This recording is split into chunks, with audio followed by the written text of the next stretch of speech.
Hi everyone. Welcome back to Tech It's Simple. In today's episode, I'm going to be showing you how to enable price alerts on Xportal. So, let's dive into the video right away. Launch/open the Xportal application from your app drawer and make sure to sign into your account.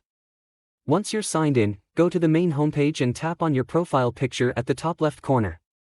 Now, tap on the settings icon at the bottom left and select Notifications from the settings menu. Tap on Price Alert and enable the button next to any coins you'd like to receive price alerts for. Once you toggle on the button, you will now receive alerts for the particular crypto. You can choose to toggle on the price alert for every other coin out there. That's it. You should now be able to enable price alerts on Xportal. Any fluctuations in cryptocurrency prices will be alerted to you. If you found the video helpful, give us a thumbs up. Don't forget to subscribe to our channel by hitting the subscribe button.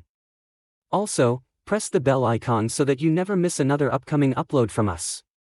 I will see you again in the next video.